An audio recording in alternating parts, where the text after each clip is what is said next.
cinta akhiratnya pasti 60. Kalau cinta dunianya 80%, cinta akhiratnya pasti 20. Dia nggak bakal bisa nyatu. Bagiannya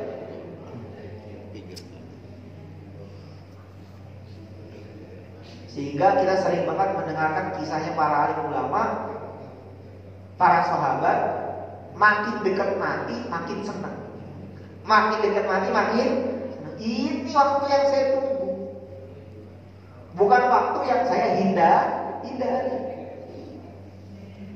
Sayyidina Bilal radhiyallahu taala anhu, beliau udah sekarat, mau meninggal, udah berbaring. Sayyidina Bilal di Robah,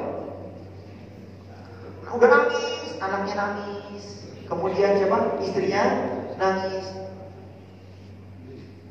Lalu beliau malah senyum, malah apa? Keluarganya nangis, dia senyum, ketawa. Ditanya sama keluarganya, kita panggilnya apa ya kalau bahasa kita? Pak, misalnya, Pak, kenapa sih senyum? Kita semua sedih loh. Kamu sakit mau meninggal. Kenapa kamu tersenyum? Apa beliau katakan? Qadan nalqal ahibbah Muhammadan wa hizbah. Nanti saya ini setelah mati nalqal ahibbah, akan bertemu orang yang saya cintai. Siapa itu? Muhammadan wa hizbah. Saya mati, dari sini saya akan bertemu langsung sowan kepada baginda Rasulullah. Nabi dan nunggu saya. Nah, kita nanti Jakarta yang nunggu siapa? Malaikat apa? Kalau kalian bidadari, Pak. Karena di dunia otaknya bidadari. Semoga bidadari beneran. Amin ya Rabbal.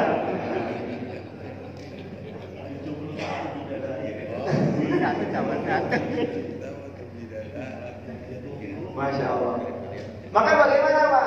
Tadi itu orang itu semakin banyak ngaji, semakin kita negeri akhirat, semakin dekat mati, hatinya semakin longgar, bukan semakin Orang mati, warisan saya gimana? Orang mati, bisnis saya gimana? Orang mati, anak saya gimana? Kita nggak ada pun, bisnisnya udah ada bagiannya, warisannya udah ada bagiannya, anaknya juga udah ada takdirnya. Kita nggak usah pusing. Kita ini bukan Tuhannya anak. Kita ini hanya seorang bapak yang dididik. Tuhannya anak tetap Allah. Kita meninggal udah ada yang ngurusin program hidupnya. Ini bukan menandakan kita tidak memikirkan anak, bukan. Tapi jangan sampai kecintaan kita kepada dunia terlalu kuat, akhirnya takut mati. Ini penyakitnya kita saat ini apa? Hubbud dunya wa karahiyatil maut. Dua itu. Cinta dunia, takut mati. Penyakit kita. Dan itu langsung disampaikan oleh baginda Rasulullah SAW 1400 tahun lebih yang lalu. Nabi udah tahu umat saya ini dua penyakitnya, takut mati sama cinta. Maka ilmu yang bermanfaat itu apa? Ilmu yang membuat kita semakin tidak cinta dunia, semakin tidak takut mati. Ini kalau golongan jihad, siapa yang berangkat ke masjid? Jihad itu banyak. Di antaranya ya termasuk dakwah sana, termasuk ya di sini juga jihad. Luas. Kecuali Indonesia diserang baru kita berangkat. Seperti itu. Wallahu ta'ala a'lam bishawab. Pasti.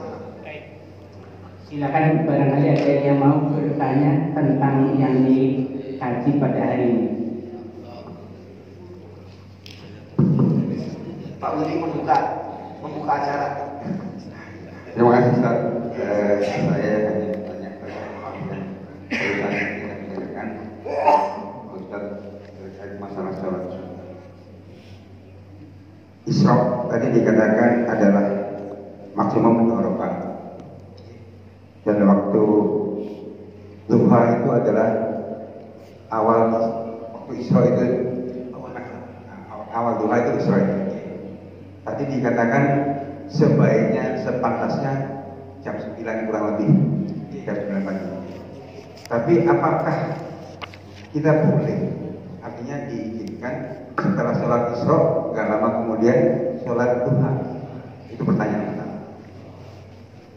Artinya di awal waktu, tapi tadi should be, tadi sebaiknya beberapa jam setelah Isra.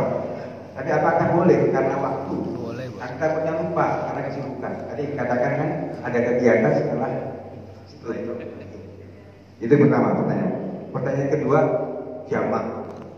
Jamak itu setahu saya, mohon maaf, itu hanya zuhur sama asar dan maghrib sama isya. Tetapi Ustaz pernah mengatakan kepada kami, tidak hanya kepada saya, kita disarankan anytime untuk menjamak yang kita lupa beberapa tahun yang lalu. Artinya kodok ya, kodok. Artinya boleh dilaksanakan pada saat kita tidak melaksanakan sholat asar. Tapi karena telat, kita laksanakan setelah maghrib. Apakah itu termasuk jamak atau kodok?